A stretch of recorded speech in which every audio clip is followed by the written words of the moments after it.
with the term of Million March. So most plantation drives were conducted by her. So it is a proud thing of this year. And another thing, they had research studies about the Eastern Ghat and all those things, and especially they are working for AP now. And another thing, so this program is also co-organized by Mahavir Institute of Science and Technology, Department of Civil. Thank you. We'll start the program. All the panel members are here, so we'll start with the program. Thank you. Please name one after another, madam, so that they will join as you say the order. Okay, Madam Dr. V. Himabindu, Madam, please start the discussion. Today's topic. Hello. Madam. So good morning you all, and so I congratulate you for initiating this activity. So this environmental education, if you see, so it started formally around 2003, I think, due to the High Court, the Supreme Court has introduced the environmental education formally in all the institutes from the school level and college level onwards. So this has been introduced. But according to my view, so there should be two ways of environmental education. One is formally, the other one is informal way to reach to the greater society. So, but there should be a link between formal environmental education and informal, the education which is going into the society. Like formal education, so we are already initiated like environmental science in school books, like from LKG onwards, it is there, and even in the undergraduate program also it has been introduced. But seriously, in schools, in school education, it is going up well. What I observed is, but in colleges, like they are already busy with their own subjects, maybe probably, and even the institutes also not taking it seriously about this environmental subject. Even the credits are also not there for this, and then students are also even the colleges are all engaging non-environmental subject teachers like English, mathematics also I observed in some of the colleges previously. So like how far the teaching is going into the minds of the students, and then that is also need to be improved. And other thing is, see, all any subject, any area, engineering or science or pharmacy or any area, so whatever the product they are going to develop or the technology, it should be in a sustainable way. So it is in every field there should be an understanding of an environmental education to take up their products in a sustainable manner. So that is the importance of the formal education, environmental education in the formal education sector. Okay. So informal education, like in our household, how we have to manage with our sewage or our solid waste, or in the agricultural sector, how the farmer has to handle their agricultural waste, maybe a agricultural residue or the farm residue or dairy farm waste or poultry waste. So many ways they need to handle at the agricultural sector. And in the domestic sector, how to manage these waste. And so these type of informal, like in a broader society, so they also have to have the knowledge of the environmental things, how to do it. But there should be, here what I observed is mostly there is no connectivity between a formal education and informal thing in the society. So that should build gradually, like at every stage of the school education, college education, they should be in touch with the society or in the industry.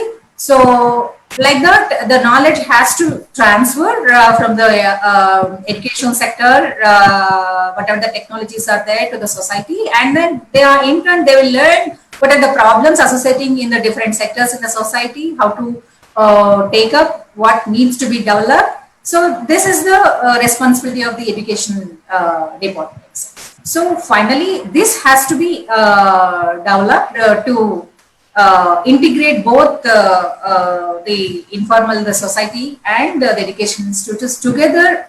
We have to go along and to get in consciousness among the citizens and in the society at large. So these are my views. So if any further discussions, I will participate. Okay. Thank you very much, madam. This is a very good point is raised. There is a definite bridge we have to build between the formal education and informal education. So we need to discuss about this point, madam. I already noted down. We'll after listening to all the panel members, we'll discuss on this point definitely, ma'am. Yeah, any point we can discuss on that. Okay. Thank you. Thank you. Sir Harsha Gupta, sir. Okay, good morning to everyone. So this is Dr. Harish Gupta. I am a faculty in Department of Civil Engineering, Osmania University, and I basically belong to Earth Sciences. So somehow once we are from Earth Sciences, we have very good connect with Mother Earth, right? So I really appreciate Hima Bindu Madam to start the discussion and add the point. So I totally agree that formal and informal education both need to be connected in terms of taking up this agenda of sustainable development goals and to fulfill those goals. So if we look into the larger prospect, so are you able? Hello. Yeah, are you able to see video or video? I cannot. I'm not able to see the video, but I could hear your audio. No video. I think there for the link connection, I'm having some problem. I think. Okay, I'll see again. Yeah, now we can see your video.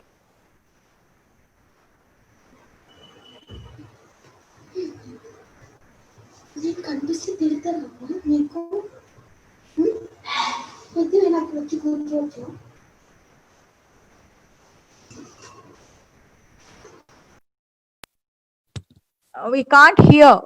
Only we could see the video.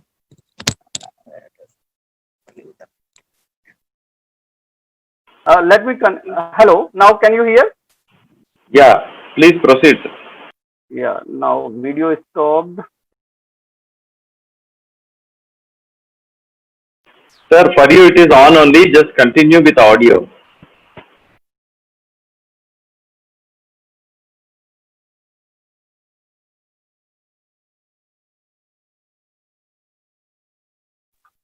Hello. Hello. Yeah, no, continue, Dr. Harish Gupta. Yeah. So we are a traditional country. We had our own traditional wisdom, and on that one we have for centuries we used our we followed practices, right? But now what we talk about, if we talk about India, we have a huge population base. We have a huge population chunk which is under poverty line. So ultimately we are putting a lot of pressure in our resources. So what it has done, it has added a lot of degradation to our environment. Then we went for industrialization, we went for urbanization. So ultimately, somehow to increase to tap the demand of market, we formalized our education, right? So in this formal education, we have totally left these cultural points or environmental ethics. So definitely that was the turning point where we started going away from our traditional practices or environmental friendly practices. Now in last especially 20 years, we are talking continuously about Millennium Development Goals, then now recently Sustainable Development Goals. I think this is the time for us to look back and try to adopt these practices which we were doing previously, and then blend those practices with our education. Now, how we can do that is another important point. Like we are doing now, we are teaching students at the school level, environmental science we are teaching into the college level also. Even in engineering, AICT is promoting education of environmental sciences. But then somehow we have to look into certain points that those points should be integrated among the students, so they can take these environmental ethics and they can adopt it to the sustainable development goals at the community level, because they are the future citizens, right? So for that, as a teacher, I think it's very important for us to give them knowledge of what is right, what is wrong, because that now current generation has that particular disconnect. Then if we give this knowledge, somehow it will help us to improve their behavior. At the same time, we have to give some kind of training which will help them to link further. It will help us to change their attitude. Then once their attitude is changed, it will bring a lot of changes. Then we have to empower them in terms of skills. If they have skills, because now the problem is that most of our technology, if we look into the engineering backgrounds or kind of course curricula, what we have, we hardly now, currently civil engineering is trying to adopt some of the green practices, right? But for long period, we have totally missed these green practices. So now we somehow we have to adopt these green practices. We have to change our syllabus in that particular favor, so we can adopt more and more these technologies, and we can link our education, we can link with the need of the society, and then we can proceed towards sustainable development goals. Like if I give my example, what I try to do in my class, so basically I try to tell them why this planet is important, right? Because Earth is the only planet now we have life. I try to tell them importance of water, air, and life and biodiversity on the planet. Then we try to tell them the importance of having green cover, importance of not polluting our air and water, because especially for air, right, we can have an option to somewhere purify your water. You can choose for organic food, but then you have no option to breathe air. Now whatever air is available, we have to breathe. In this way, somehow I try to link and try to educate students, and then slowly we can observe some kind of change in the behavior. If we can change their behavior, we can empower. I think we can achieve to certain extent to sustainable development. Thanks. Sir, thank you very much, sir. Hari sir, thank you very much. Yeah. Okay. So now the discussion is hand over to Jai Prakash garu. Very good morning and happy morning to all of you. So all the people who are working for the planet must be always working with joy, because don't take the pain of earth. So that is very important. Stay detached, otherwise it will pull you into depression. This is what I found in my journey from 2007 onwards. Now coming to the education system, the environmental requirements, and what is happening. So how to link all of them. So basically, I began as a motivated individual, an IT professional turned environmentalist.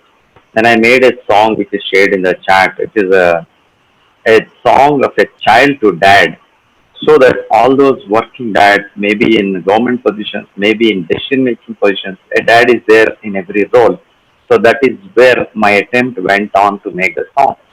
Then we did tree relocation campaigns with VVS Lakshman, solar campaigns. An Energy Smart India program can save 5,000 units per month per school if you spend 1 hour per month. So these are still live. So in this process of working and meeting all the eminent people like you, what I found is, when you are inspiring a youngster, that to this generation youngster, and asking him to be so concerned about environment and to be ready to protect it, we also must show them a link on ground where he is saving water and protecting water while the huge water bodies in front of your eyes are completely becoming colonies. Second, yeah, they are there, but they are like drainages. So what WHO is now telling is 2030, you will see water everywhere, but you can't touch it. It's so contaminated. So we need to really look into it. 10 years back, we were talking about the groundwater depletion by 2020. We are seeing many places. So that is one aspect. Third comes to pollution.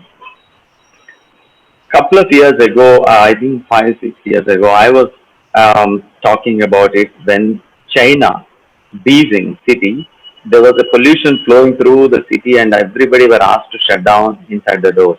Like we are sitting inside, closing the windows and all. And that time, I was talking about like it will also happen maybe in Hyderabad, maybe in Delhi. But if you see last year what happened, my own classmate sitting in Delhi, working in a senior government position, wearing a mask and sleeping inside the house. So the pollution is so dangerous that even inside the house you are not able to save yourself. Now all those very well off people are thinking about oxygen cylinders, air purifiers, and you're actually beautiful entire planet now you're making into small pockets and then trying to consume like oxygen chambers in Japan. So it won't take much time. Like technology we adopted, the same thing, these things will also suddenly come up in our country. I'm not really surprised if some new virus takes birth from India because the kind of water pollution is happening is not okay. So definitely this change will come in the offices also. But one thing very clearly visible is environmental education is introduced in the colleges and schools everywhere. And now there is no credits for it. It's not mandatory. You just have to write some project work, you copy the seniors workbook and send it. And in some colleges they don't even care about languages. So they don't even care about environment. It's all clear, visible to everybody, but nobody talks about it. So better is to get into a mandatory credit system. So the subject they have to get score, then only they will pass the exam, and that should be mandatory. Even if we don't do now, then another very big lesson only will make us do. So that is what I am seeing. So that is one thing. Same thing is with the language also, because language creates that memory and the creativity of the brain, cultivates the brain to understand math or physics and whatever it is. But that link is totally left out and mugging up is happening. Same way, if you are not making environmental studies as a mandatory, don't take that as a serious thing. Naam ke vaste, yes, everywhere we are making people to study from elementary schools and it's on books, it's in the policy, it's everywhere. India has the best policy makers and introduced in the schools, colleges. But if you don't make it mandatory, entire thing is sidelined. So that's definitely we need to take. The second, what I'm thinking is, as I started with not getting attached to the pain of the earth very seriously, because there are days where I was working 24 by 7 for the planet cause. You totally get gloomy about global warming, ice glaciers melting, what will happen to future, and then it pulls into depression. And what happens to the youngsters? If you give too much knowledge to them, they are depressed at the early age. So there is a balance we need to strike. And other side, what we have to say is 900 crore people. All of a sudden we stop polluting, stop using vehicles. You can see from the top of your terrace, you can see far off places. Somebody from Punjab could see the Himalayan things. So it means what? The kind of pollution can come down just like that when 900 crore hands start acting a little bit. So I really appreciate Leela Reddy Garu and all for that mega plantation drives and all, because the power is in every single hand when all hands act. So that's what I believe. So all my programs were on inspiring people. I think I carry these 2 points. One, environmental education must have credits and it should be mandatory. Second, definitely we need to inspire youth to take a result-oriented program. Anything you do should be on ground, because we don't know how many lakhs of plantation is done through the programs last year, this year. When there is no rain also, program executed, funds released. When there is no space also, program executed, released. And lot of wastage is happening. So kindly, if you know that it's going to be wasted, don't do it for the sake of the whatever extent possible only you have to do, or hand over to people who are sincerely doing and they are sure short of execution. So more such organizations should come who actually execute so religiously and take care of the cause than contractors getting into this project and simply delivering stuff. Over to that. Sir, one more information required from you. I know personally, because of that reason I'm asking you. So you are conducted so many awareness programs. Please share your experience with the school children and different stakeholders with a short period, sir. I have done almost like 150 plus corporate schools and colleges. I think I've addressed more than 40,000 people across the country in 10 states. So now, yes, when I address these things in Rotary clubs kind of places, okay, in towns, definitely the activities are taken up little better on plantation drives, water harvesting drives, and solar saving drives. They took us to a school. Okay, you spend 1 hour per month, and then you can say 5,000 units. Fascinating. So they adopted. Then when it comes to college students, definitely few students are part of these kind of activities, few are not. And when they hear about this kind of problems, the radiations and the Sorry, sir, pesticides, I'm interrupting in between. Please share your success story. okay. Yeah, I could say that there is one school which has saved 20,000 units of power in a month using that Energy Smart India program. That's a success story. Then when we did tree relocation campaign with VVS Lakshman G, and then it is published and it went off. Even Metro project has taken that and seriously, and 1,200 trees were relocated in 2011. I'm talking, and that really inspired more people to plant and lot of inquiries. Then when plantation drive comes also, district-wise, the local nursery contacts and all that distributed through Rotary clubs because there are 100 Rotary clubs. So every small town also, when we get a call, we could able to do. And another major success story is about tree cutting and garbage burning. When you complain garbage burning, they will say the worker's fault. The moment you see garbage burning, you must complain saying that the vehicle is not lifting the garbage. You can see mountains moving because 2 acres dumping yard near to Kukatpalli Metro was completely cleared when a call center, we go to my ghmc.gov and grievances, you drop a complaint written, it will be done. Then tree cutting also, Forest Academy is still maintaining in the books, which I don't like it, but 1800 3644964, this number is there. If you call from Rajahmundry, a corporator called and complained against electricity department. Nacharam Industrial Association called and complained against electricity department. Instead of trimming, they chopped at 3 feet. So these numbers, these 2 numbers, I made popular using Maruti vans of schools and all.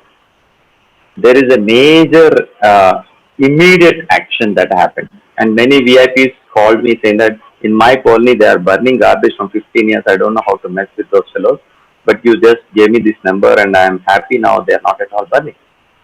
So I really recommend now this forum that please take on the tree cutting, the number, toll-free number to complain when somebody cuts a tree, and the toll-free number for garbage burning and not lifting, and make them heavy campaign along with your plantation programs or anything. Make them reach every single student through every institute and see the power of students. They will simply call and they'll complain. So these 2 numbers are given by government. The newspapers, if you ask them to scroll, they say that government should pay me for the government advertisements, then I will display that number. That's what the media will tell. But we can actually propagate. So I think that's the success story, and then that we can really take forward. I request all the eminent organizations to please include these toll-free numbers with all campaigns. Thank you very much, sir. Now I am requesting Dr. Jyotirmayi Madam. Yes, good morning one and all.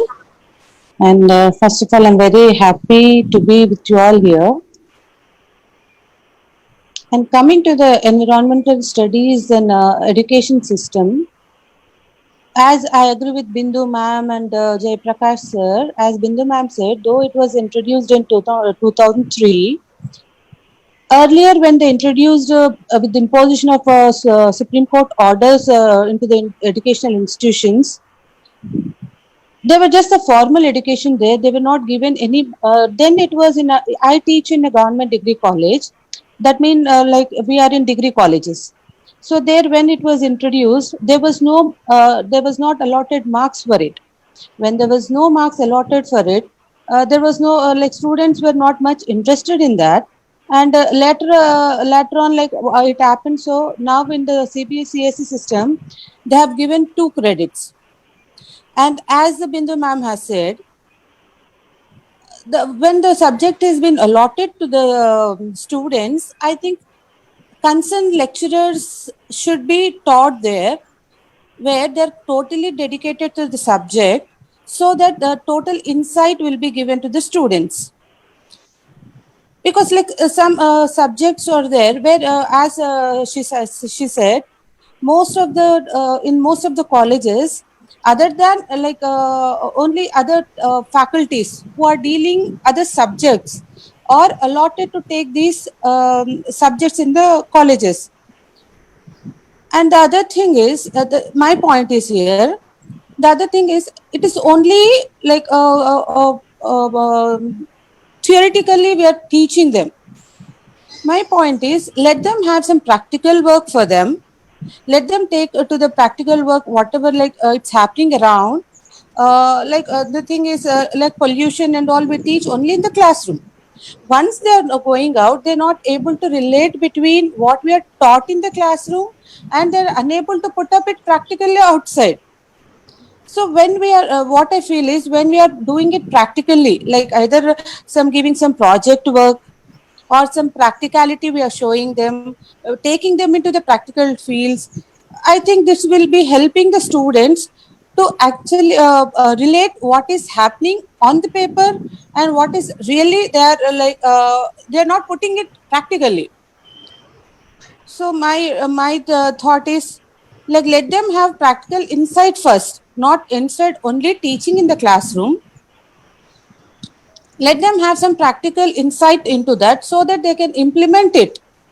As of now, though they are studying throughout the education system, that serious is not being inculcated into the students. Then how far we can do better for the improvement of that practicality should be look into it. 12:30. 12:30 వరకు. Okay? This is from my side. Thank you, Jyotirmayi madam. Okay. So now I'm requesting Sujata Sudhakar madam. She joined with us from Defense Laboratory School. So how environmental education in schools, we hear from madam's voice. Okay, thank you. Thank you all. And I'm proud to join you all. And it's my pleasure welcoming me to join this group. Yeah, as I heard few speakers speaking about the environment at the college level and the way they said about the organizing in the society. I think Jay Prakash Garu was doing very good for the society and his programs, which you are been doing. I think I appreciate it, and I request the forum to please circulate the numbers for which the sir has said. I request Vasanta Lakshmi Garu to post on WhatsApp. Definitely. Okay, to talking about the school, as you said, the environmental studies as such, it is from, I could say, from womb to tomb. It should be the thing. And from class 1, we start with the environmental studies. As such, we are making the child, when he enters the class at 5, we'll make them do what he is. Like it starts from I, the body. As we know that environmental means you know the surroundings around, but when you go to certain class like 6th and 7th, they talk in a theory way. But in a primary level, from 1 to 5, we make them more practical way. We start from the I, means their body, how they should take care of their body, then goes to the family, then to the society, then to the community, then to the state, then to the nation. Like that, we expand in explaining about environmental studies, clubbing with science and social. As a subject, the main aim, as you all been saying, that when they grow big, they are not showing much interest in the environmental studies. The main aim, what I feel by seeing that, is that the encouragement are done in the school level is quite sufficient for them. Whatever you talk about pollution, everything has been taught theoretically, even to certain extent practical forms in their lives, what they have to do. As a complete citizen, from 1 to 10, we cover most of the topics. But now the education system has become in such a way that it has become only mark oriented. The problem is that where the problem starts, the root of the cause of this, we have to start from in each every forum. We are discussing in all organizations, whether it's NCERT or CBS, everybody are saying the education should be practical and should be used by them to develop the skill of creativity. The environmental studies as such, it's complete. It's complete in inculcating the creativity, listening skills and making skills and their own logical thinking. Everything is compiled in that in our school level. As we give them the activities every day at home, what they have to do with the parents' help, they make in small things about the germination of seed, what is the importance of the seed, plants, and how they do. All these activities have been given in our EVS, mostly activity oriented, as well as inculcating them the basic things, the basic principles of environment that is been taught from 1 to 5. Previously, as it's been said, 2002, I think, we had a separate thing like social and science. But later, the NCERT has taught about it. Instead of having too much load to the children, they clubbed these two subjects as science and social, made it as environmental science. Basically, environmental science at the school level talk about the personal hygiene and our surroundings, about the plants, animals, in a simple way. In the basic principles have been already taught. And when they go to the high school and all that, they will be learning what is the importance of environment and how to conserve that, and how the pollution are giving an effect on the earth. They'll be gradually knowing, from known to unknown, they'll be going. Gradually, it doesn't build up at the school level only. But from your discussions, what I came to know, in the college level also, you are having these environmental studies, but marks are not allotted. That's what the main aim. Am I correct, Vasanta Lakshmi Garu? Yes. Marks are there, madam. Credits are not given. Credits are not. You want me to speak the importance of environment at the school level, and it is required at the college level also. Good, madam. Only thing, it is reaching properly to the school level students or not. By your information, we come to know that. So school children are very much aware of environmental subject and their surroundings. Yes. Thank you, madam. 100%. And apart from that, we are giving the awareness programs also. Yes, sir. It's a positive sign, madam. So we heard the positive note from you. So yes, really it is happy for us. Totally. Every teacher, yes. And apart from that, we do have this awareness for like wealth from waste. They make that. We use the activity oriented in art as well as in science. In normals, even we have science exhibitions where we give the topics, how to conserve the resources and what are the new methods of it. We have already organized about 4 or 5 science exhibitions under Abdul Kalam's name, Memorial Science Exhibition. There, so many schools have participated, and they come out with the new projects about saving electricity and how to garbage, how can you take out the energy from the waste. These all science exhibits have been done in our school, and every school is encouraging the children to bring awareness in them about the love towards nature. The main aim is to have love towards the nature and their responsibility towards the earth. That's what I can end over here. I think that's it.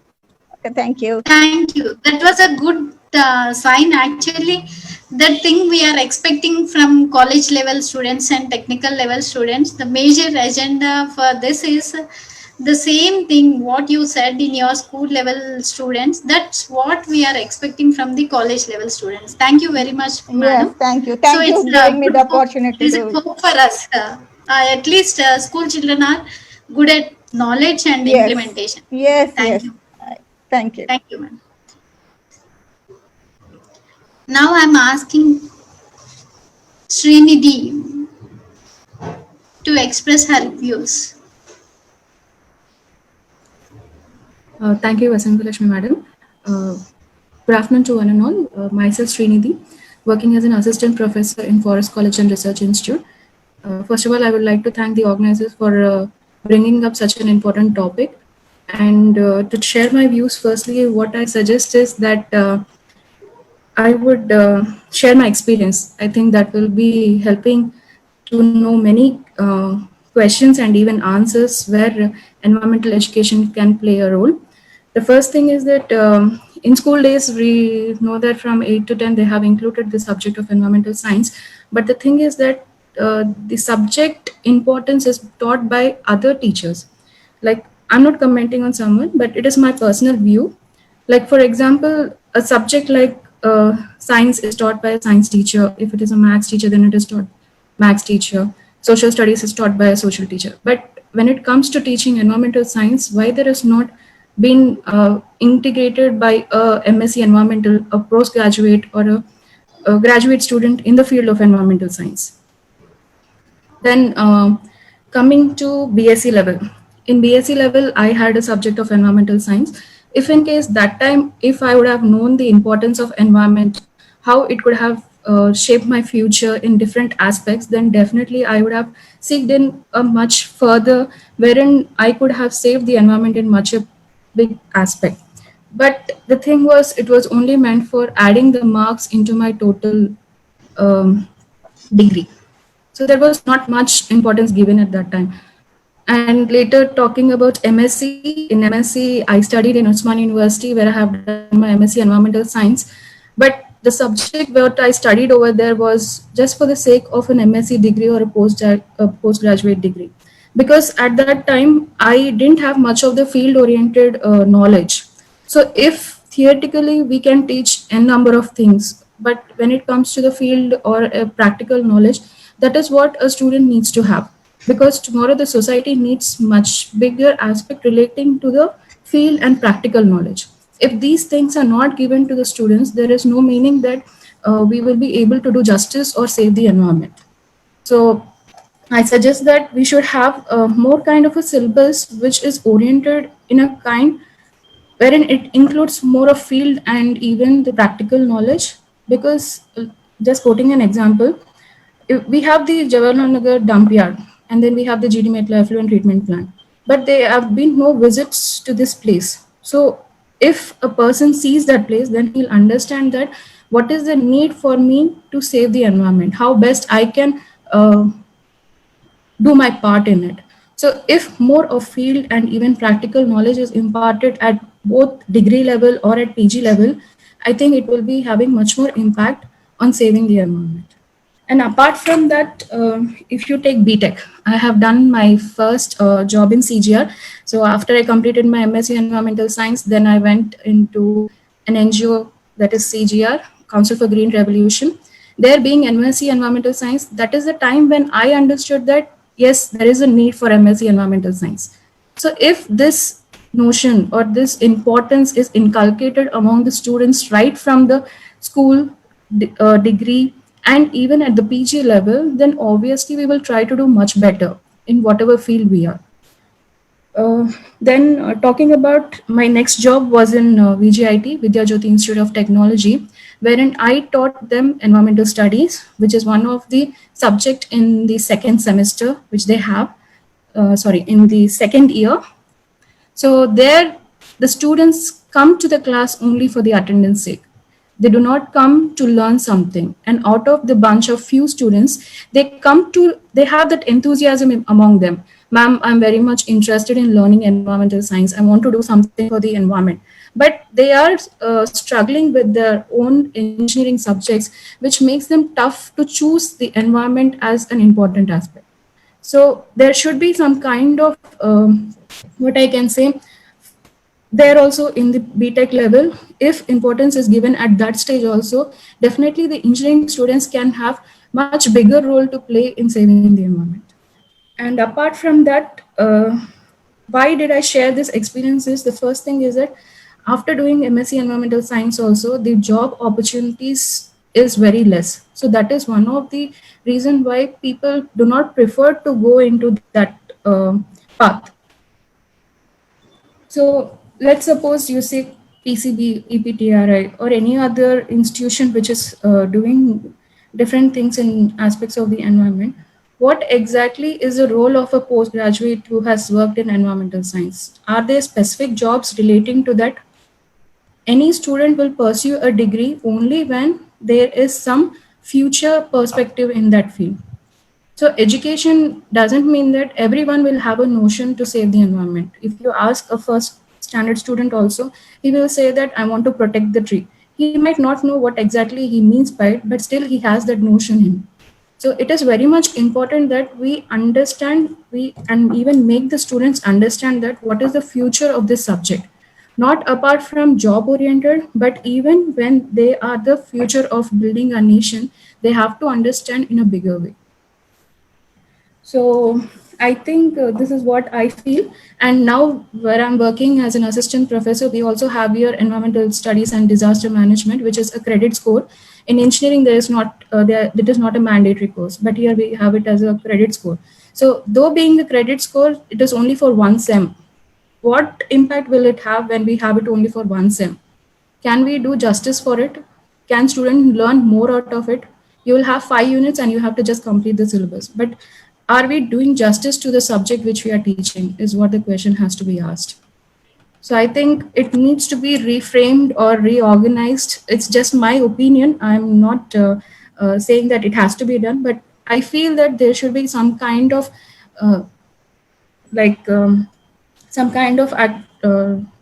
change in the system where we need to understand that the 5 units of syllabus that we have doesn't match with the ground scenario in any cases.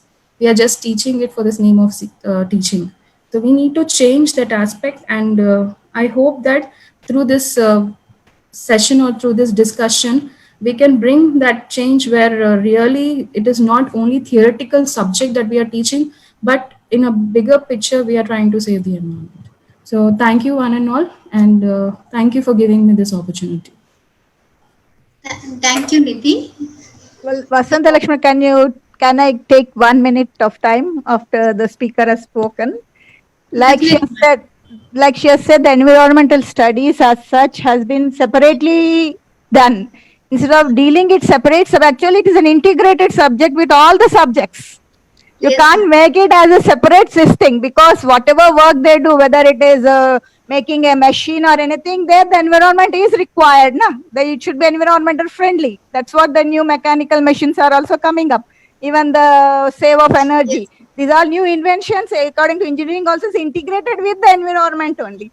So why, as such a subject, you are making it a separate one and making it a credit? Is integrated. It should be a part of every subject, I feel. In schools, we relate it with every subject, whether it's mathematics, whether it's social, whether it's science. It is integrated with all. All subjects are integrated with one another. You don't teach them as a separate this thing. I don't know, that I want to share this opinion with you as the discussion is going on. Like, you're only talking about the marks. Why? Because the criteria of the society is that you are making human as a resource. So if you are making human as a resource, they have to develop certain skills. So environment as a such is not a skill. It is core itself. What I feel is such. It is a skill developed with all other things. Sujata garu, it is taken into every technological field because it has stopped now all those greedy people of the world to move forward. So without considering environment in the technology, they are not able to move forward. So it came in. But the subject that here discussion, I believe, is about social consciousness, about protecting the resources and not polluting, and that part of it should be this separate environment subject. Rest all is technically definitely green buildings, green machines, everywhere green technology. That part is thoroughly taken care. This part is about protecting the resources and not polluting them, and the mindset around that as an environmental subject. Yes, that What we I did. have. We have in our school level also. We are teaching them under geography. We are teaching everything, the resources, environment, how to do the sustainable. Everything is there So, in the curriculum. so let's listen to the other Yeah, way. sure. I just want to share my opinion as you are doing it. Sorry for interrupting. I'm Oh, not- oh, no problem, madam. We'll have the discussion. We had another two speakers. Then we'll Okay. have the discussion. Sadhya Kumar.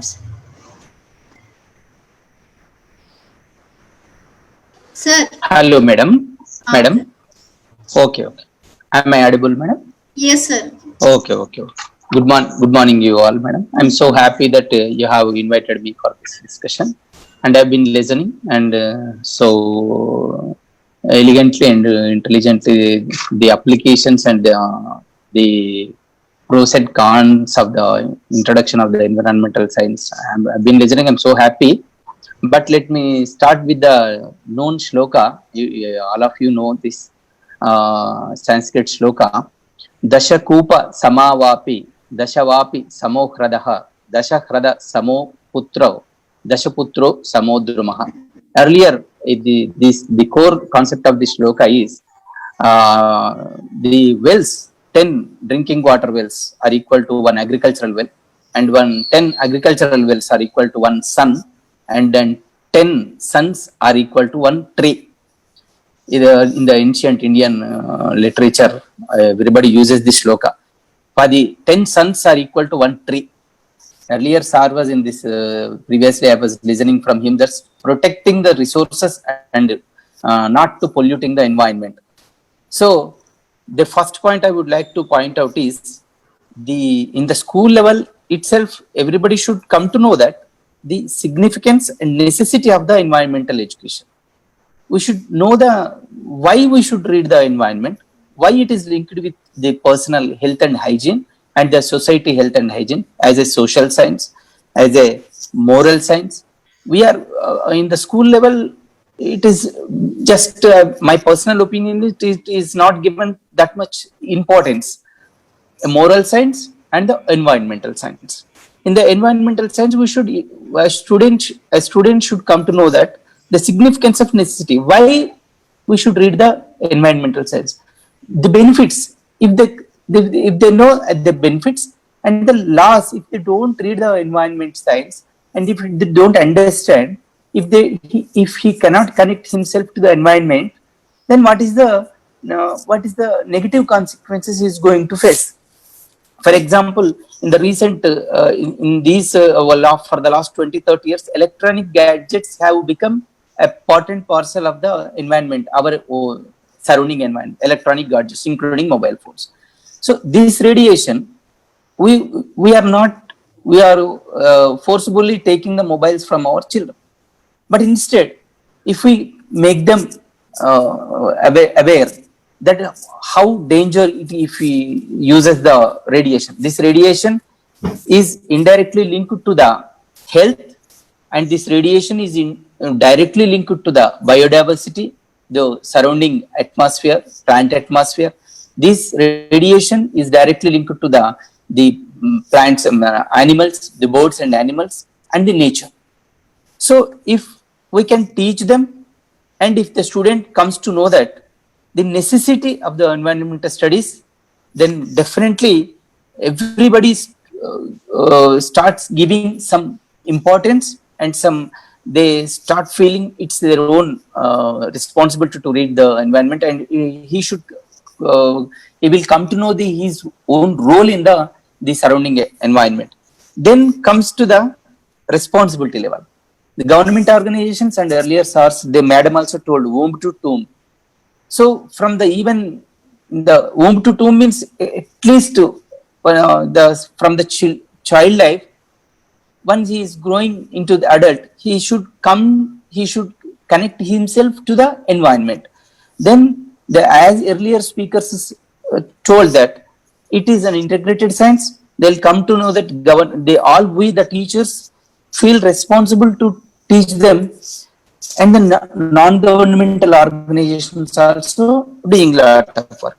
So the next comes responsibility. The next in our teachers level, already madams told all these things. Compulsion. If we if it is made compulsory, then we will start teaching in a different manner. They are given 2 credits and everybody is rating. In the school level also, it is not included in the outcome. I am told that in the school level, it is just informal, it is included, but it is not included in the final score. Once it is included in the memo, as it should be made compulsory subject, and it should made a part and parcel of his own health and the health of society and the global health. Then in the scoring, it will be included in the scoring. Once it is included in the memos and scoring subject, then teachers and the students start feeling, yes, this is a must and read a subject. This is a must. And we should not force the student to go for environmental studies as it is a scoring subject. But in a way, we should make aware the students that it is a must subject for their own benefit and for the own society benefits. Then, so first of all, significance, awareness, significance and necessity. Then comes the responsibility of the teachers and then generating interest in the students' minds. Then finally, is compulsion. In the degree level, as we teach in the degree levels, environmental subject, the 2 credits are given, environmental studies, and 4 questions, 2 long and 2 short bits. And if he reads some questions, longer questions and short questions, then immediately he can score the subject. If he is in the degree level, first of all, if he is forced to compulsorily write environmental AECC, then he is not showing that much interest. If he comes out of the school level as a part and parcel of his own interest, then definitely he will catch up from his side. And at our degree level, if it is given proper credits, it is, if the subject is included and the other in the other semesters, the heavy syllabus, once we have come into the semester system and student is feeling much burden with the present semester system syllabus. If you want to give proper credits, and if a government wants to include, our universities want to include this environmental studies into the general stream, semester stream, they should give more credits. It should be given proper scoring in the final outcomes, and it should be given proper syllabus, and it should be allocated, and it should be shown in the original proper core syllabus, not in a side branch of AECC. Then the 3rd criteria, first of all, awareness, significance and necessity. Then responsibility comes on the teacher's shoulders, and students should be interest should be generated in the students' minds from the school level. Then the third part comes compulsion levels. Then definitely we feel compulsory and students feel compulsory. Then out of interest, they should come to the environmental studies. And a lot of points have been covered in the earlier previous speakers. The thinking pattern, the thinking levels, I strongly suggest that the thinking level of thinking should be changed from our side and from students' side also. Environmental studies, nobody should feel that it is coming an extra subject, but it is the moral science and environmental studies should be made a part and parcel of the core syllabus. Then definitely lot of change. Earlier, madams told womb to tomb. It will happen. Then the protecting resources and not polluting the environmental condition. Earlier, Sor was also telling all things will be getting some. We can expect some reaping benefits from my view, madam. You can correct my view if at all you feel any inappropriate thing. You raised an absolute point. Change must be at thinking level. Thinking level and in introducing and in the school level curriculum. it should be made part and parcel of the core curriculum. Not one should think it is an extra or something from extra outside. It is a part of core and curriculum. If anybody, madam already told environmental studies in the PG level. If anybody wants to go in the, lot of universities are offering in the PG courses and the degree 1 semester course they are offering in the PG level. Many universities are offering environmental studies. If anybody is interested, then he will go. It is not a simple subject, madam. It is linked with every subject. We cannot speak much about the radiation of the mobiles. It has become an important parcel of the environment. The engineering faculty is there in this group. They can speak very well the frequency levels and then radiation levels and then absolute radiation absolute, how the health is being influenced by the radiation, how it is linked with the health and the trees health and the human health, how mobile radiation, the electronic gadgets are linked. So thank you for giving this time, and you are free to correct my thank you, sir. It's absolutely right. Now I'm asking Smita to express her views. Right. So, on behalf of our what situation in the technical colleges, I'll share a little bit my opinion. So, practically speaking, the subject is when it was having credits, it was like a fight. We have to get more marks. Teachers has to complete syllabus. Students has to get more marks. This is the motive which is running the subject when it is having credits.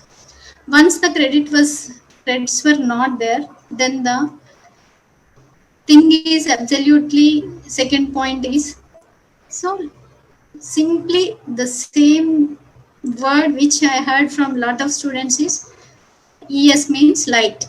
So there is no credits, no need to bother about that subject. So teacher will take care of it. It is a teacher responsibility to put minimum marks for them. Like that, the type of attitude I've seen in the students is a little bit pain. Actually, that pain is made me to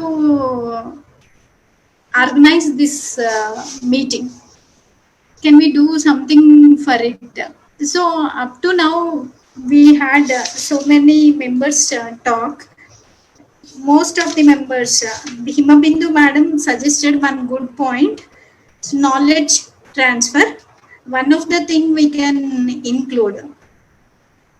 So, madam, please elaborate it about this knowledge transfer. So, can we able to make it this part in the curriculum in case of regular environmental studies curriculum? So now I'm unmute the mic of the Bindu madam. Vasanta, yeah. Yeah.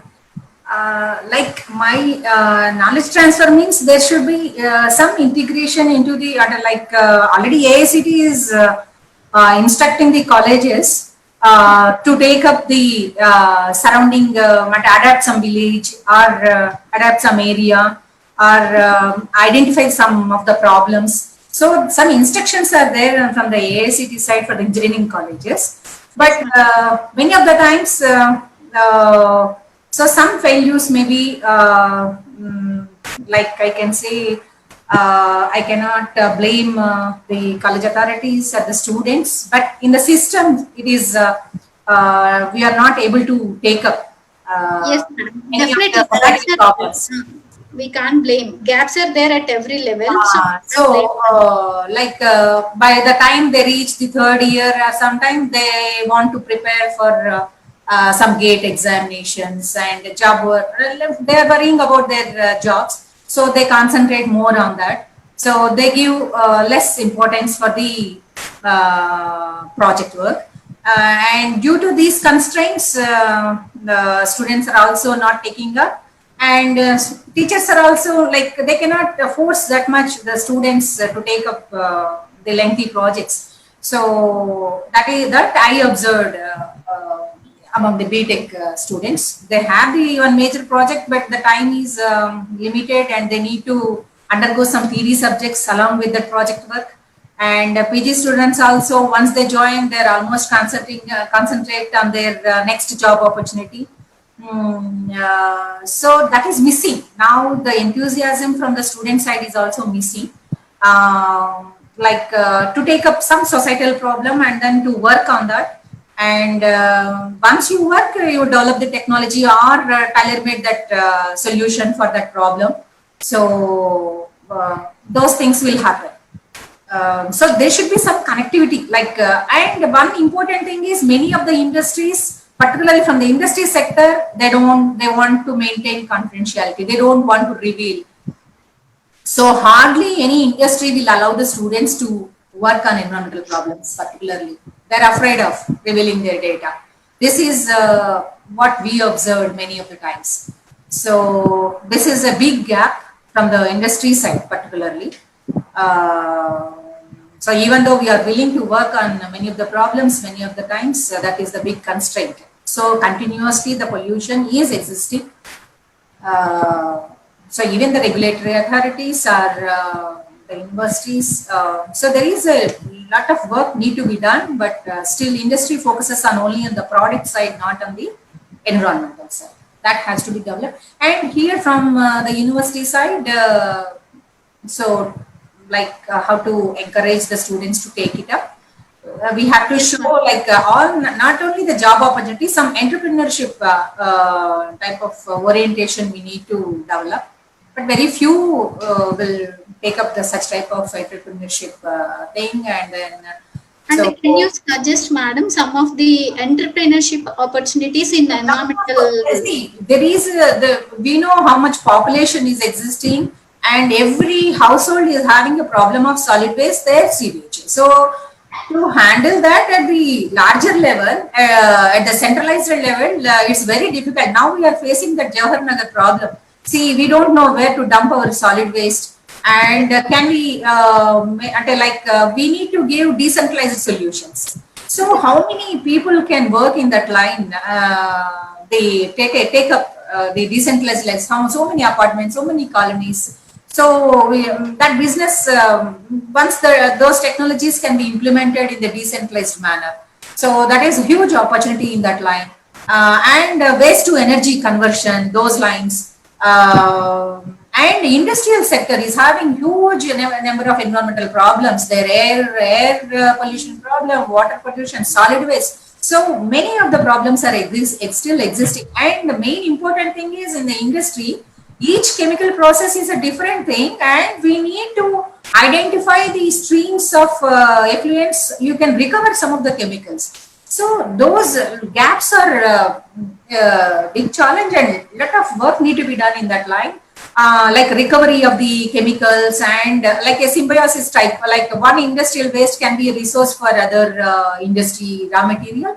In that, identification of those areas and then work on that. So I can see some of the industries are have come up to take up this industrial waste and then to convert into something. But still it is only a majorly they are sending it to a cement plant. But if you concentrate on the recovery of the chemicals and then reuse it in some other industry, so lot of areas need to be concentrated, and it won't happen without formal education. So we have to have a formal education, like higher education, to see the technology or appropriate technology for those problems. Then it has to be transferred into the society. So there we need to engage with the society, like the agricultural sector, residential sector, or industry sector, how best we can bring out the technology optimum and then implement. So there should be a partnership between both the society, like the informal society and that organized society and the education department. And we can engage the students in those activities, like taking up the projects. So the student will be knowing how to deal with that, so he can initiate the entrepreneurship. So there are opportunities where there is a big responsibility on our side also to motivate the students to take up. Not only looking for a software job, but these are the opportunities are there. We need to motivate them. That is from their parent side and from the faculty side. This is a big challenge ahead of. Anas. So Thank you very much, madam. So whatever points, major expression of the speakers I noted down. So Harish Gupta sir, so sustainable construction he's talked about. So it means that students has to encouraged in a sustainable construction, civil students especially, and in technical education, civil students should encouraged for sustainable construction. So this is a suggestion I've taken from the Harish So, Gupta sir. yeah, I have Anything another to add, suggestion. sir? Yeah. Harish Gupta sir. So, yeah, I have another suggestion. So, like we are talking, students don't take interest in the class and this thing, and credits are now taken away, and those things are there definitely. But in every class, because I taught environmental science, I'm teaching since last 4 years to engineering students. What I find is that in a class of batch of 70-75 students, at least 10% of the students to 15% of the students, they take keen interest. Now, as a teacher, what exactly we can do is that we identify this kind of students and we give them some kind of challenges. Like, okay, we can ask them, okay, now this water leakage problem is there in this particular thing, or LED lights are there. Now, LED lights, once it's not, once something stops working, it doesn't mean that entire system is gone down. What exactly we do? We throw. But previously it was not like that. So now we can give them challenge. Okay, now this light is there, LED light is there. Can we make it work again? Or can be the part of this one be reused? Okay. So in same way, water leakages are there, right? Because take example of Hyderabad, hard water is there. Same way, energy efficiency problem is there. So if we take, somehow we also need to work hard and identify new challenges. So if we give these challenges to this kind of students who are really interested, I think we can bring certain kind of changes. We cannot change everyone, but we have to focus on certain people who really can add value and can bring change. So that is what I would like to say. Thanks. So actually, I have to leave for somewhere. So now I will switch off, and thanks a lot for giving me this opportunity to speak. And I think it's we can take it further and discuss more on. And if you give the crux of the meeting, what you majorly observed, we'll try to discuss on it more. Okay. Thanks a lot. Thank you, sir. Thank you for joining with us. Okay, sir. I understood. Thank you, sir. So remaining two conclusions, Jayapaka sir already clearly instructed there should be a credit-based system. And another thing is we should not attach with the pain of the earth. We should balance. So definitely we'll consider these 2 points, sir. Jyotirmayi madam. So she suggested theoretical teaching should turn to practical knowledge. So some of the projects we can give as projects to the students for modules. Suppose for classroom work, we can ask them to what type of clothes you are having in wardrobe. So please go to the source of those clothes. So then they can realize what type of material, how the process is. Then they may have the what Bindu madam suggested, entrepreneurship ideas. Once the student checked the wardrobe, then he can find different types of cloths and dyes and all those things.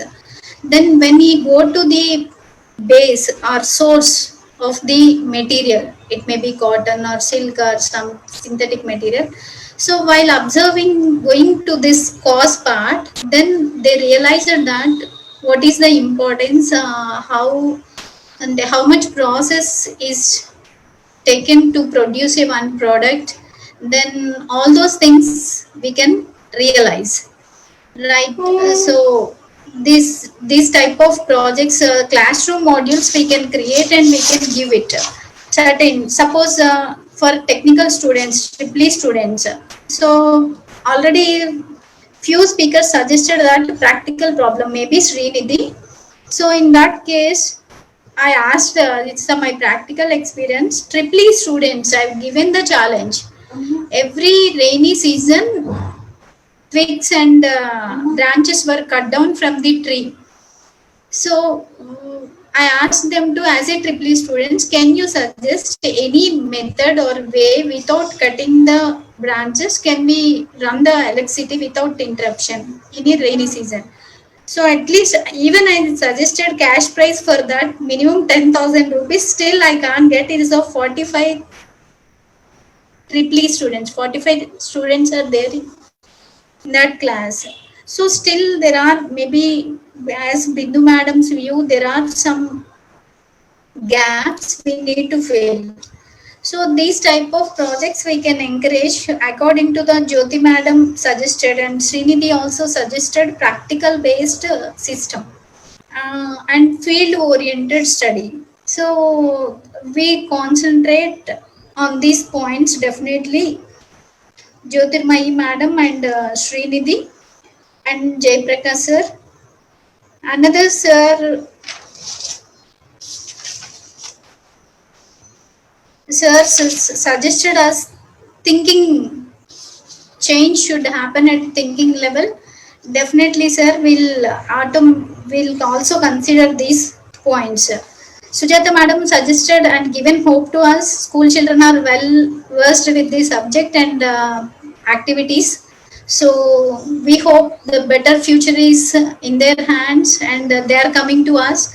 So thank you, madam, with all these things. Madam, So if any, madam, sir. Madam, excuse me. Actually, they, along with moral science, this environmental science should be made compulsory at all levels. At all levels. Then, Yes. how far it credits can be given, how the interest can be generated, how we do the work is secondary. But this will do, this may work one. This may lead to wonders. Moral science and the environmental science. How we inculcate in the student's mind, how it is beneficial to us, how it is benefit to the environment, how it can give the benefits, and the secondary matter. We should think in the secondary level. It's a core level. These two things. If 6 papers are in the given for the degree student, if complete one paper may be given for the moral science and environmental science, nothing wrong. And the intermediate level, at the degree level, at the school level, particularly, that's what madam said. Womb to tomb. It should be realized. It should be materialized. Some universities are giving moral science in the degree level also. Some universities, they're getting the benefits. Students coming out of the university and they are not getting any psychological disorders, and in the psychological health also, they may get up the complete psychological health if they come out of if they are well versed with the moral science and environmental science. It's my opinion. Yes, sir. As one more suggestion I got from Jaiprakash sir, it should be a EMPC and E by PC. Why? Because doctors and engineers are more, we are preparing mentally. So in case we add environmental science for that branch in that intermediate level, it will be good. So anyway, 1 o'clock we are reaching. Thank you for the patient listening to all. Sorry to interrupt you. As it has been said at the school level, it has been said, yes, I only spoken about our school level. Means as such, as a government, having the funds and all that, we are doing in that way. But I can't trust about the private institutions where they are making human as a machines, not only for mark oriented. So in that sense, you want to change, it can. Like environment is a must, environmental studies is a must, but how you are going to teach is the main issue at the school level also. Ma'am, that's why I mentioned EMTC, E by PC, ECEC, because discuss it along with maths, physics, chemistry, not along with English, moral science, or that is 11th and 12th. I agree, but what I meant to say is that actually, if you go, it's a big issue to be discussed. It is never ending. I'll take 2 minutes about the mind. As a mind, as you know, as a child, if you go to psychology of it, to inculcate from 1 to 5 years, only the 70% of the mind is already developed. And 5 to 30 also only 30%. In that, at the school level, already another 20% is developed. When they go to the college, only 10% mind is developed. By that time, before that only, we have to give them the maximum positive That's thing into the child. So that's why I use that word as womb, from the womb. I mean, the yeah. parent also, not only school Agree. and the teacher, We but do parents accept, also madam. play a vital role on it. Actually, Agree, Agree. that's madam. yeah, it's a vast issue. The discussion goes on, but the thing is, one we have to think is, as am I doing the best? That is the thing I feel over here. That's all I We want do to accept, conclude here. madam. We do accept your views, madam. Thank you, Uh, thank you. I just now, want thank you, one and all. Now I am handovering session to Sai Bhaskar sir, and conclusion session also handovering to Sai Bhaskar sir. Please, sir. Yeah, thank you, Dr. Vasanta Lakshmi Garu, and all the participants who have very good understanding about this subject, and practically you all had been actively involved in improving this access to this knowledge and experience, so that everyone becomes a better citizen. And in this context, what we are actually looking at is, can it go, let us say, during this COVID-19 times, majority of them have become more conscious about the environment. And that's very natural. When people started thinking what is happening around, why all these challenges are existing, what is food security, what is livelihoods. So ultimately, we are looking at environment only.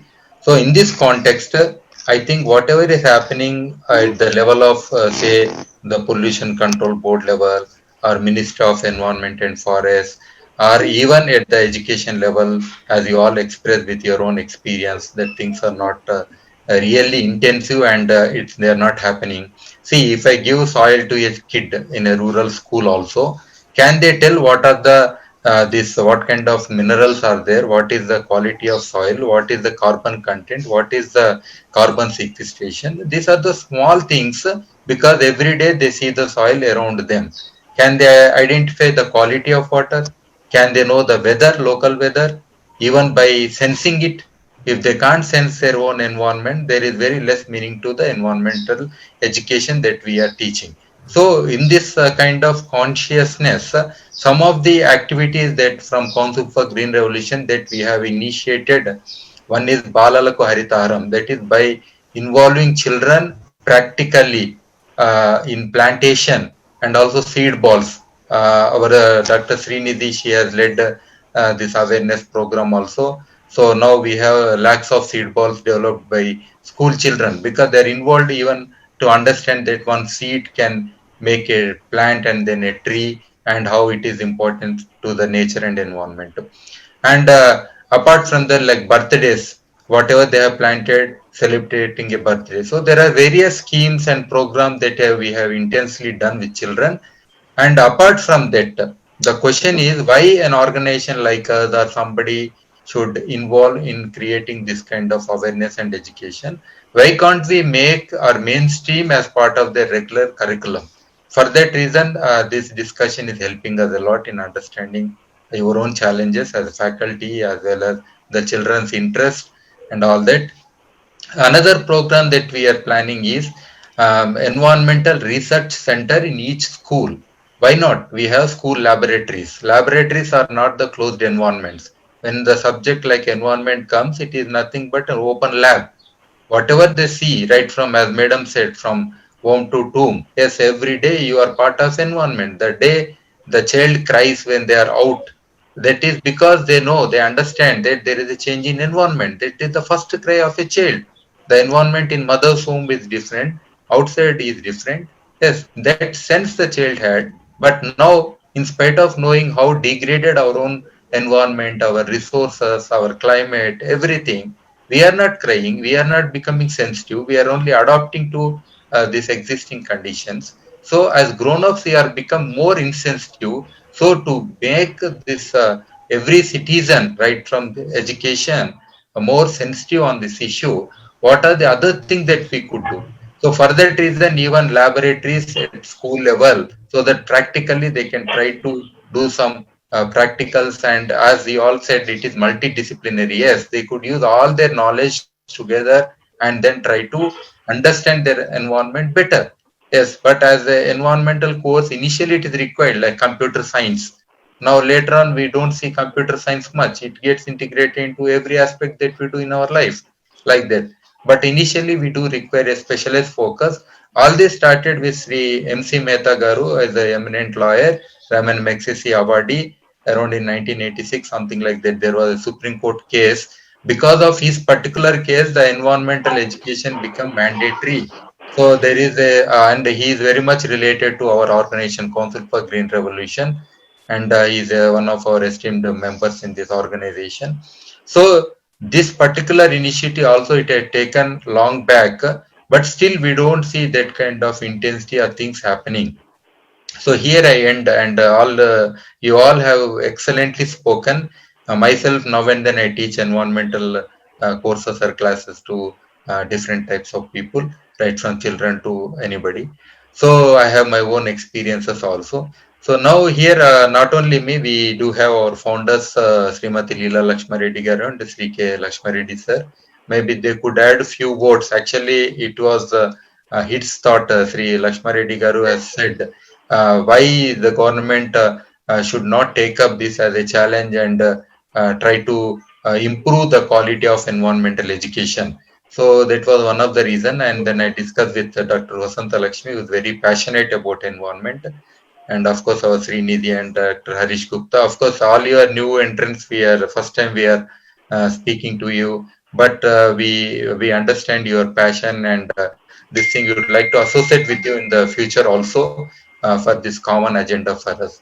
So I would like to request Sri Lakshma Reddy Garu and Srimati Leela Lakshma Reddy Madam to say a few words about today's session. అందరికి నమస్కారాలు. Good afternoon everybody. Sir మీరు అందరు subject ఉన్న వాళ్ళు ఉన్నారు. నేను మా లీలా madam ఒక స్టూడెంట్స్ గా వింటున్నాం. సిన్సియర్ ప్రాక్టికల్ నాలెడ్జ్ ఉంది ఇక్కడ. మీరు అంటారు మీరు రీసెర్చ్ స్కాలర్స్. సో ఇది నాకేమొచ్చిందంటే థాటు, యూనివర్సిటీలో కొన్ని యూనివర్సిటీలు టాప్ యూనివర్సిటీలకు మేము విజిట్ చేసినప్పుడు ఒక విషయం బయటకు వచ్చింది. ఏంటంటే ఇక్కడ ఎన్విరాన్మెంట్ మీద అంత ఫోకస్ జరగటం లేదండి, చెప్పటం లేదు, దీని మీద ఏదైనా దృష్టి పెట్టాలి మీరు అని ఒక ప్రొఫెసర్ గారు చెప్పారు. అప్పుడు నేను హరీష్ గుప్తాకు ప్లస్ సాయి భాస్కర్ చెప్పడం జరిగింది, దీని మీద ఏదైనా మనం దృష్టి పెట్టి ఏదన్నా దీన్ని యాక్టివ్ గా వచ్చేటందుకు ఏదన్నా ఆలోచన చేయాలనే విధంగా థాట్ రావడం జరిగింది. దానికి వసంత లక్ష్మి మీరందరూ చాలా చక్కగా నిర్వహించారు ఈ కార్యక్రమాన్ని. దీన్ని ఇట్లే ముందుకు తీసుకొచ్చి దీని సారాంశాన్ని మనం ఏదన్నా గ్రౌండ్ కు ఇంప్లిమెంట్ అయ్యేటట్టుగా చూస్తే చాలా బెనిఫిట్ అయింది సొసైటీకి అని చెప్పి అనిపిస్తుంది. నాకు ఈ సబ్జెక్ట్ లో అంత డీటెయిల్ గా తెలియదు. కాకపోతే ఏంటంటే ఉన్న టాప్ యూనివర్సిటీస్ అని చెప్పుకునే వాటిల్లో కూడా పర్యావరణం గురించి అంతగా చెప్పడం లేదు. వాళ్ళు ఒక క్యాలెండర్ ఆఫ్ ఈవెంట్స్ కానీ ఒక దాని మీద సెమినార్స్ కానీ ఏం చేయటం లేదు. ఒకవేళ మేం చేస్తామంటే కూడా చాలా కష్టంగా వాళ్ళు ఒక గంట టైం ఇవ్వగలుగుతున్నారు వాళ్ళు. సో అంటే అంత ప్రియారిటీ ఇవ్వటం లేదు. దానికి ప్రియారిటీ ఇచ్చే విధంగా ఏం చేయాలో మీరు సజెస్ట్ చేయండి, చేసి దాన్ని ఇంప్లిమెంట్ అయ్యేటట్టు చూస్తే బాగుంటుందని. ఎవరికి చేయాలి, దాన్ని ఎట్లా మనం కరెస్పాండెన్స్ చేయాలి, ఏం చేయాలి అనే దాని మీద ఆలోచన చేద్దాం. సో నేను ఇప్పటి వరకు మీరు అందరు చెప్పింది విన్నాను. దాని తర్వాత మళ్ళా మీరందరి సూచనల ప్రకారంగా ఫర్దర్ గా ఏం చేద్దాం అనేది మళ్ళీ ఆలోచన చేద్దాం. Thank you for all. Thank you sir. Leela madam, few words.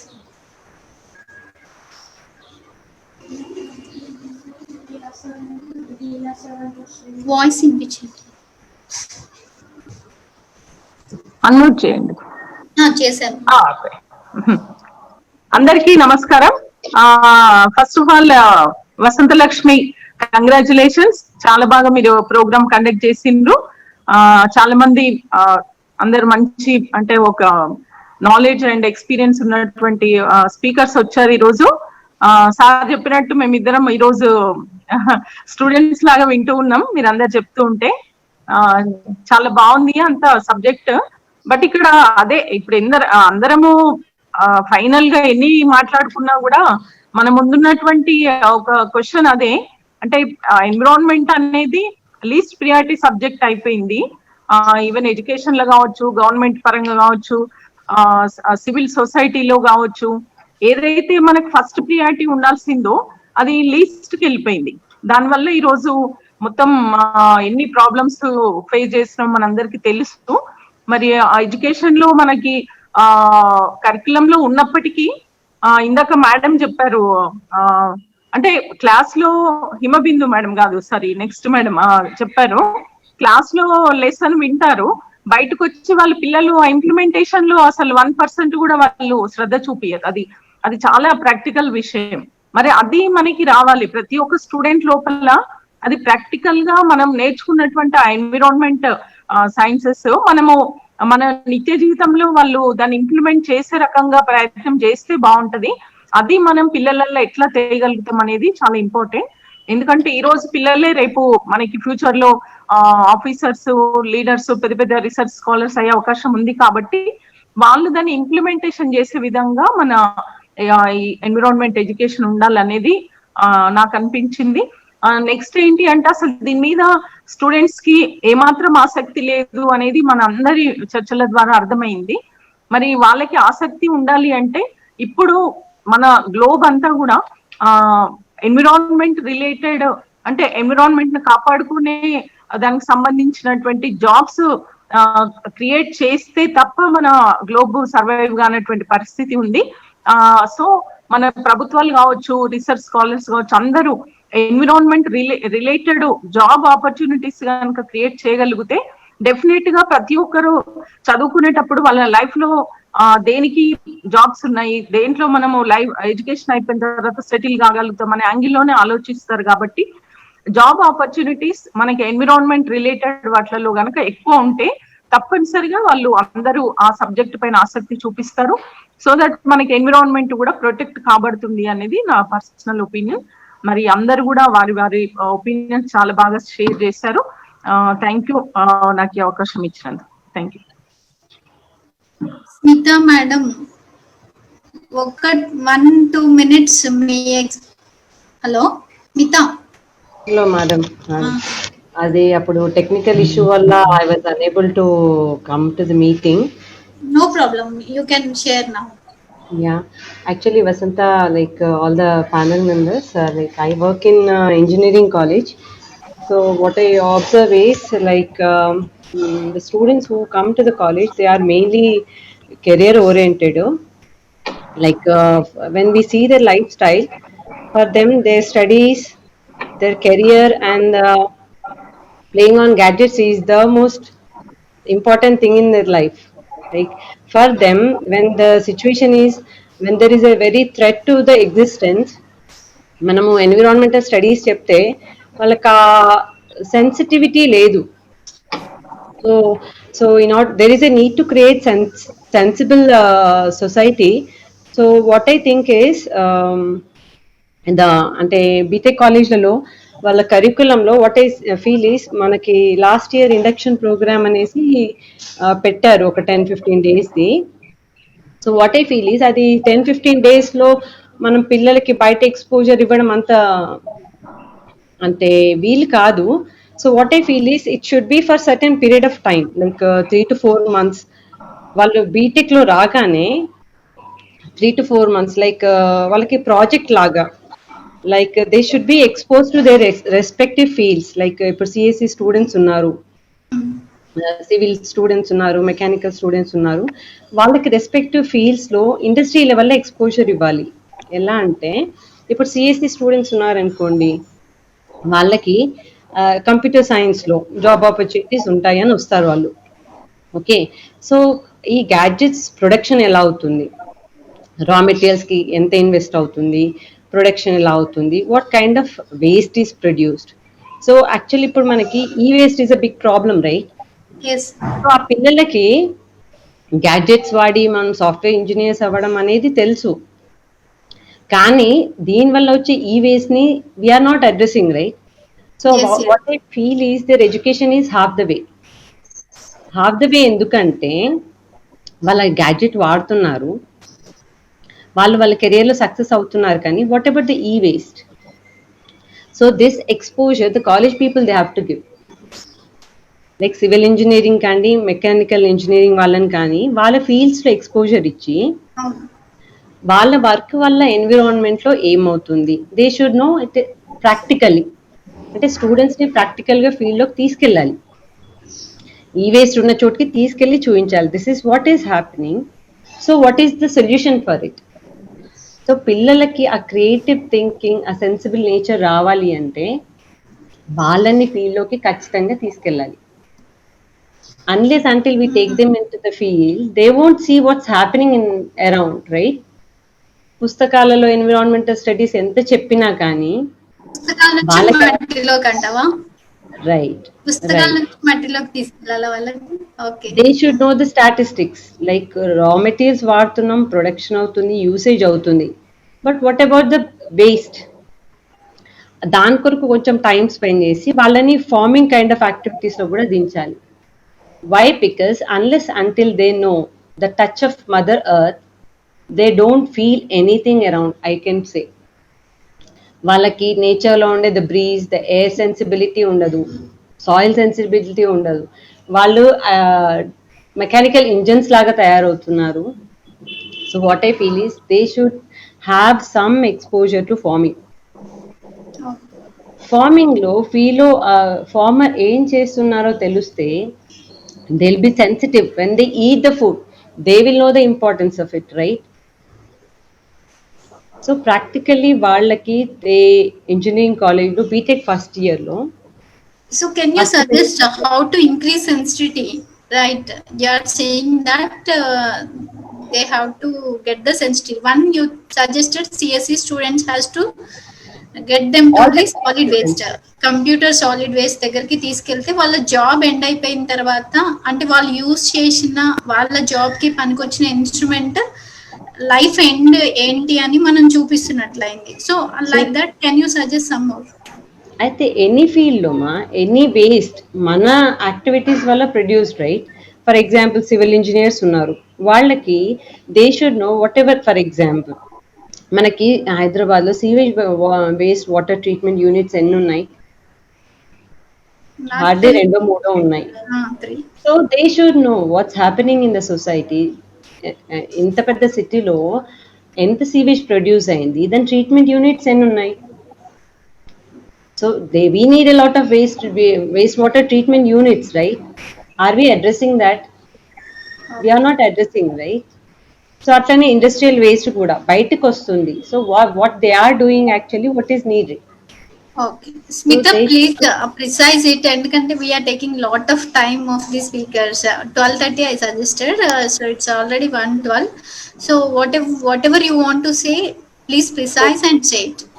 So what I say is, for BTech students in their first semester, they should be given some time for practical exposure, so that they become sensitive to the nature. So we'll plan how to increase sensitivity. Sir, Sai Bhaskar sir, please. Yeah, now I think everybody spoken, but we have just joined Dr. Indra Sena Reddy Garu. He is a chemist in PhD and he worked in USA, and now also he is joined from America. He is very well known for his environmental activism also. So he is there. I would like to, I am asking him to say a few words.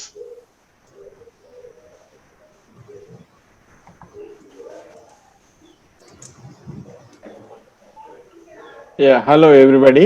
నేను అంటే ఆడియోలో half an hour. Hello. Okay sir. Okay sir. ఆడియోలో half an hour నుండి connect అయ్యాను. నాకు వేరే India నుంచి వేరే వీడియో కాన్ఫరెన్స్ ఒకటి ఉండే, నేను లేట్గా జాయిన్ అయినా. యా, ఇది చాలా సార్లు మనం రిపీటెడ్ గా మాట్లాడుకుంటూనే ఉన్నాము.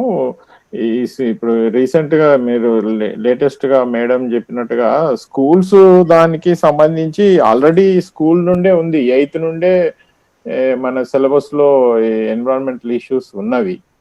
అండ్ గ్రాడ్యువల్ గా అవేర్నెస్ అనేది, దాని ఇంపార్టెన్స్ అనేది పెరుగుతూ వస్తున్నది. ఓన్లీ థింగ్ ఈజ్ దట్ అంటే ప్రిసైజ్ గా చెప్పాలంటే ఆల్రెడీ టైం కూడా ఎక్కువైంది. మనం దీన్ని ఇంటెన్సిఫై చేయాలి. అంటే ఎంత అయితే మనం దీని గురించి అవేర్నెస్ తీసుకొస్తున్నామో అంతకంటే ఎక్కువ స్పీడ్ తోటి డ్యామేజ్ జరుగుతున్నది యాజ్ సచ్. ఎందుకంటే it's all based on whole global scenario is running towards the economical base situation. So we know very well environment versus development అనేది ఒకటి కూడా డిస్కషన్ దాన్ని డిబేట్ లోకి తీసుకొచ్చింది. It's totally different and meaningless discussion. It's totally different. It doesn't mean that development environment గురించి మాట్లాడే వాళ్ళందరూ development అవసరం లేదా అనే వాళ్ళని కాదు అక్కడ ఉద్దేశం. సో ఈ గ్లోబల్లీ ఈ economy based industry based people ఏదైతే తీసుకొస్తున్నారో డిస్కషన్, దాన్ని మనం ఎఫిషియెంట్ గా కౌంటర్ చేస్తూ బేసికల్ గా ఈ జస్ట్ ఎడ్యుకేషన్ లో అకాడమిక్ దాంట్లో ఉంటే సరిపోదు, దాన్ని మనం దాని అప్లికేషన్ తీసుకురావాలి. లాట్ ఆఫ్ థింగ్స్ మనం education is different and this what you call as a knowledge is different. ఏదో subject based certificate based educations ఉన్నాయి మనకు తెలుసు కదా. What we are having a problem with basic school education problem మనకు తెలుసు. ఇప్పుడు universities కూడా ప్రైవేట్ వస్తున్నవి. All are driving towards the corporate way of doing the things and all based on the economy based things. But where are we reaching and where are we guiding and where are we moving forward అనేది ఆలోచింపజేయాలి మనం. Basic thing is బేసికల్ గా one of the country అంటే younger generation ఉన్న కంట్రీలో మనదొకటి. అందులో statistics ప్రకారం మనకు తెలుసు, మనకు 65% of the population is less than 35 or 40 year age old ఉన్నారని. అంటే ఇక్కడ మనకి ఇంప్లిమెంట్ చేయకపోతే కొన్ని ఒక ఇంటర్నేషనల్ సెమినార్లో కూడా ఢిల్లీలో ఒకసారి డిస్కషన్ వస్తే యాక్చువల్గా India is the best country to implement the SDGs. It's a very good kind of laboratory to implement and you see that whether really the practically implementable SDGs, MDGs నుంచి మళ్ళీ ఇప్పుడు SDGs వచ్చినాం కదా, ఏదో ఒకటి time period నడుస్తున్నదానేనా result గా మనము దాన్ని ఒకవేళ క్యాలిక్యులేట్ చేస్తే ఇంప్లిమెంట్ చేయగలిగినామా, ఎంత పర్సెంట్ చేయగలిగినాము, ఎంత ఎక్స్పెక్ట్ చేసినాం అనేది చూడాలంటే India is the best country. So on that aspect మన కంట్రీలో ఇప్పుడున్న సిస్టంలో ఇప్పుడున్న పరిస్థితిలో మనము ఇంకా దీన్ని ఎక్కువ ఇంటెన్సిఫై చేయాలి అనేది నేను ఎంఫసైజ్ చేయదలుచుకున్నా. అది. Thank you sir. మన ఇంకా ఒక గెస్ట్ అంటే సునందర్ రెడ్డి గారు, వీరు పర్యావరణవేత్త, నల్గొండ జిల్లాలో ఉంటారు, అక్కడ నుంచి జాయిన్ అయ్యారు. ఏదైనా ఫ్యూ వర్డ్స్ ఉంటే చెప్పండి సార్. ఇంకా మా అదర్వైజ్ మా స్టాఫ్ ఎవరైతే ఉన్నారో హైలీ కమిటెడ్ స్టాఫ్, యశ్వంత్ గాని, మత్స్యవర్ధన్, కోటి, లక్ష్మణ్ రావు గారు, ఉమామహేశ్వర రెడ్డి, వీళ్ళందరూ ఉన్నారు. ఎవరైనా ఇంకా మిగతా వాళ్ళు మాట్లాడాలంటే హ్యాండ్ రేజ్ చేయండి, చేసి మాట్లాడండి to add to the topic. Sunandar Reddy గారు మీరు మాట్లాడినాక ఇంకోరు ఉంటే మాట్లాడితే తర్వాత we can close the session.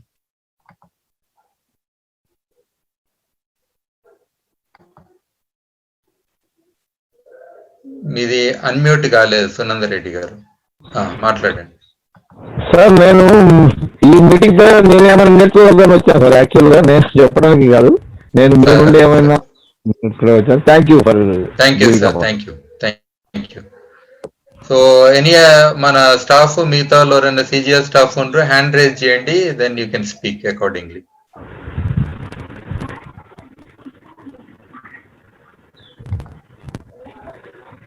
Okay, ఎవరు లేకపోతే then we have to close.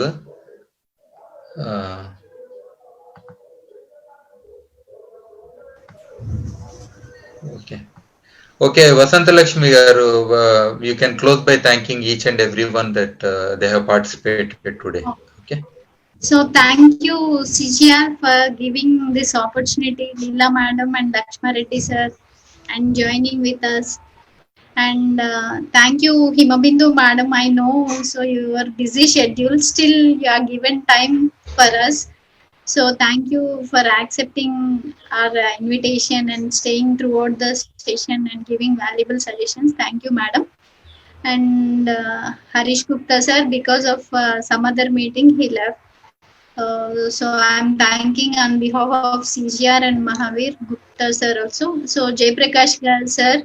So sir is also busy with the schedule of awareness programs and yoga teaching sessions. Still, sir had a lot of work done for environment and joined, and lot of good suggestions are given in the chart.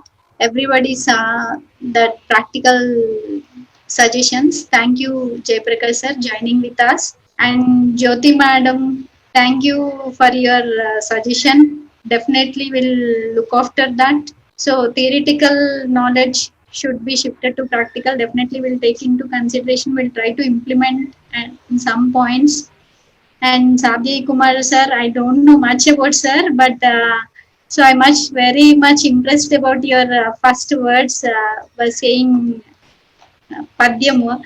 So it is very good, and I listen to speakers very well. Everybody's words are quoted in your speech. So please, well attended listener in the session. Thank you very much, sir.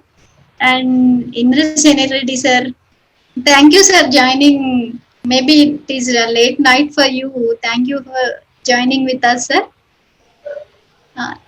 Leela madam, thank you very much, madam, for Thank you, madam. giving this opportunity. We also thank you, madam, Thank you, sir. Thank for you, involving us. thank you, Smita and Srinidhi. Actually, Srinidhi, little bit I insisted her. I caused little bit pain to her. So anyway, she joined. Thank you, Srinidhi. No problem, not at all, ma'am. Okay. Anytime. So Sujata madam, actually she is my son's school teacher. So I has little interaction, and she is well take care about the environment and students awareness programs. So I had so thank you joining with us, madam. So, and another thing, last point you expressed, maybe in the private schools it is not happening properly. So we'll consider and we'll talk to private school teachers also, madam. We'll consider. And I think I completed all the panel members. Sai Bhaskar sir is actually this idea is initiated by Sai Bhaskar sir. Thank you, sir. Every minute the inspiration and everything is coordinated by Sai Bhaskar sir, and encouraged me to conduct this program. Thank you very much. And Ashwant Krishna sir, Uma Maheshwar garu, inka sir environmentalist Sunandar Reddy garu. Thank you very much, sir. Lakshman Rao garu. Thank you very much, sir, for joining with us. So anything, 1 or 1 minute, anything you want to say it in one word, we'll give chance. Then otherwise I'll close the session officially.